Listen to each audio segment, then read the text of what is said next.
Welcome to this, my third video in the series Rishi Devra, the Fantasy and the Facts.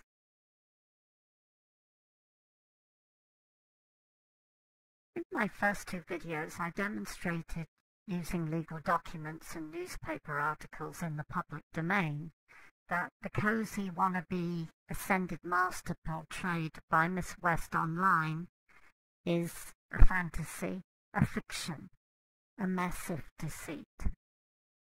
However, when Miss West marries her fantasy online persona to her latest, greatest, most urgent fundraising projects, hey presto, she has a multi-million-dollar-a-year business.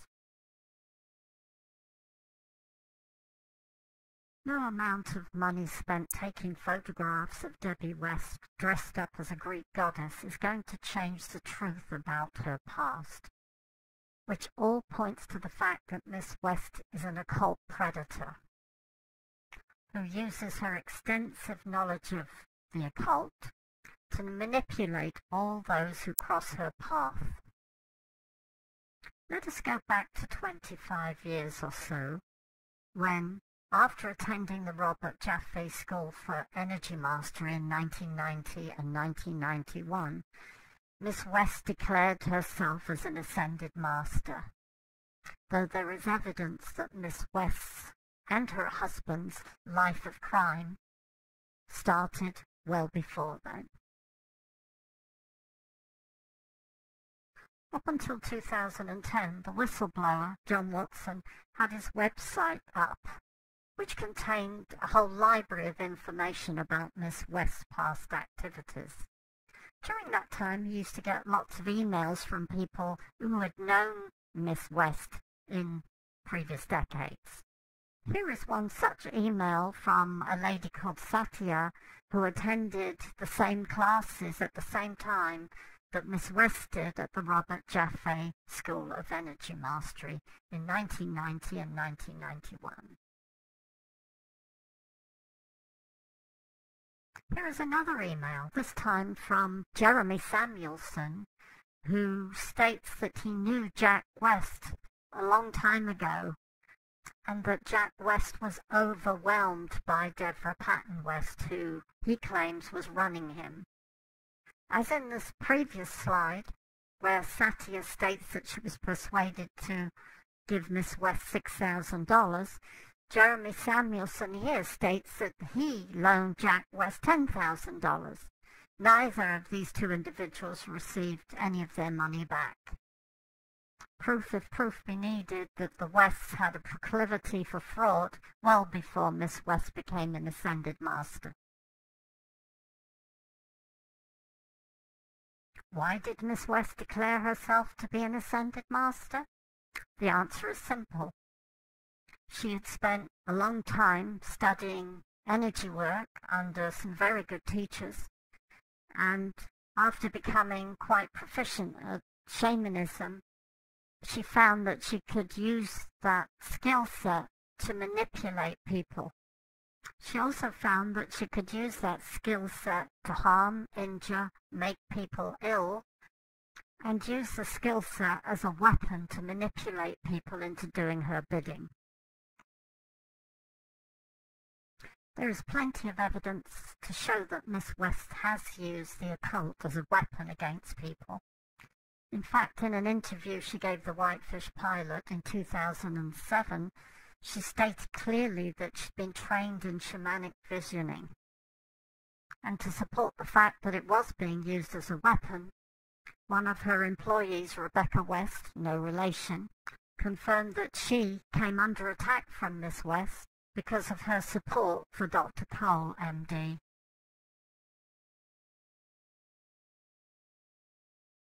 And here we have a statement from Miss West's daughter-in-law, Jamie Hayward, who, a few days before she was due to appear in court on July 12, 2007, sent an email to the whistleblower asking him for help with Miss West, who was attacking her and her infant baby, using the occult as a weapon to intimidate her into giving up custody of her young daughter to Miss West's son, Chris Hayward.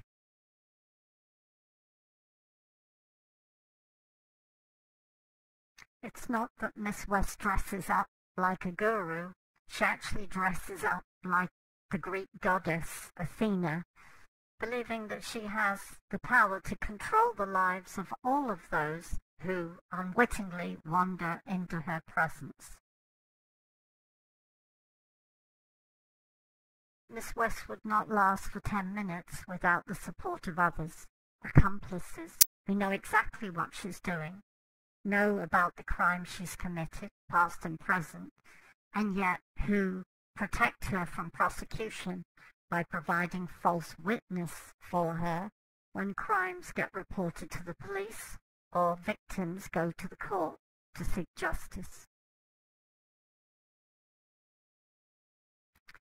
Chief amongst them is Jeffrey Reynolds, CPA, who can be seen here pimping for new victims in Cave Creek, Arizona, his old hometown, before he left in 2006 to join Miss West's cult in Lakeside, Montana. Evidence that Reynolds fell totally under West's control shortly after arriving in Montana comes from Miss West's then office manager, Rebecca West, no relation to Miss West. In excerpts from 2 emails shown above, Rebecca clearly states that Reynolds is under the control of West after loaning her his life savings. Rebecca also states that although she went to Reynolds on a number of occasions for help, he declined to help her.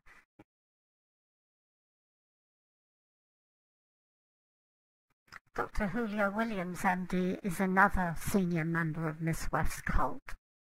Dr. Williams is the so-called respectable face that is wheeled out on her websites in an attempt to promote Miss West as a guru and be the front man for fundraising for her latest, greatest good cause.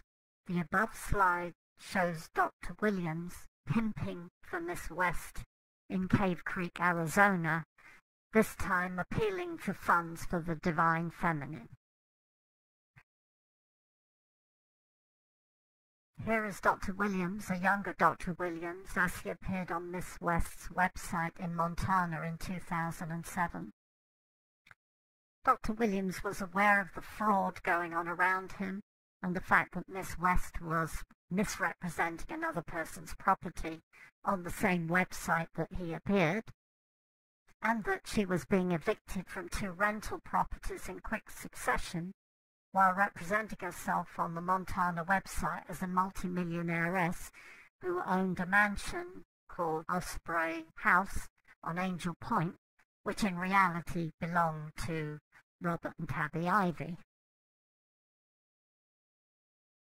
Of course, there was little Dr. Williams could do but do as he's told, because like everybody else in Miss West cult, he has been heavily brainwashed and conditioned to submit to the will of the occult master.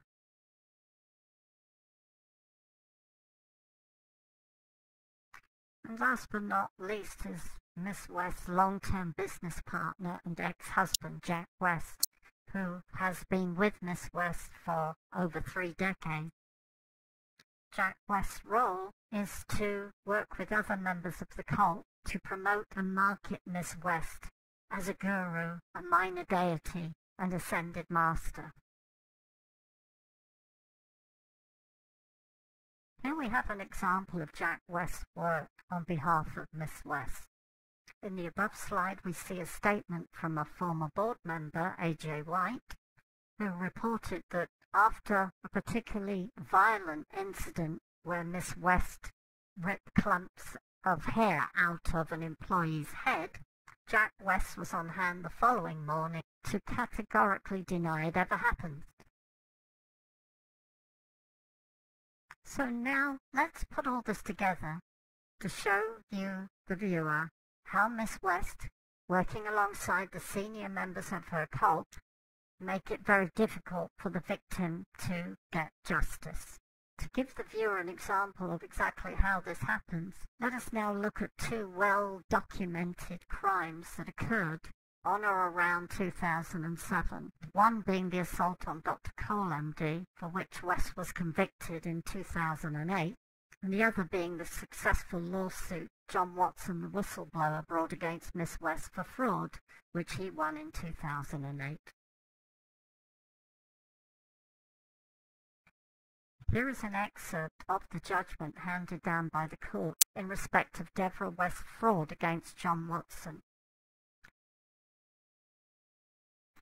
Immediately after the Whitefish Pilot news article appeared on July 12, 2007, announcing Miss West's brutal assault on Dr. Cole and detailing several other crimes Miss West was committing in Lakeside, Montana at the time, the cult, as if acting as one, all published statements of denial from Miss West's website. In the days and weeks that followed, more defamatory statements appeared on Miss West's website, which sought to portray Dr. Cole and John Watson as the perpetrators of fraud scams against Miss West. In the hatchet piece appearing at the top of this page, Miss West asserts that both John Watson and Pat Cole are guilty of a gross disservice to the reputation and higher purpose of all women healers and master teachers by attacking, disparaging, and discrediting the master teacher Soraya Ma. End quote.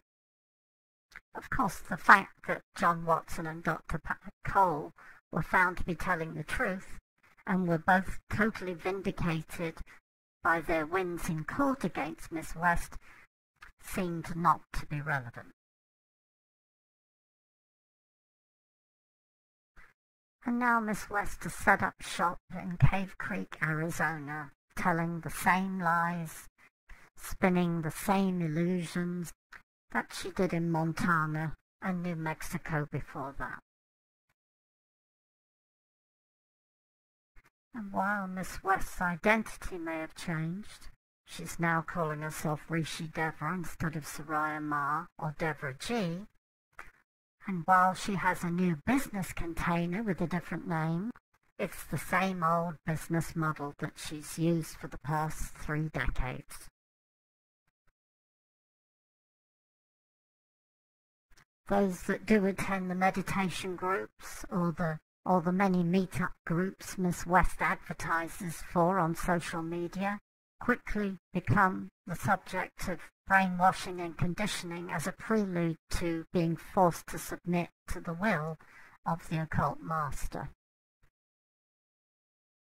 The whole point of these videos is to warn the public of the dangers of getting involved and associating with Miss West, who is a dangerous and cunning con artist, whose use of the occult against her victims make it very, very difficult to get justice or restitution, and she knows it.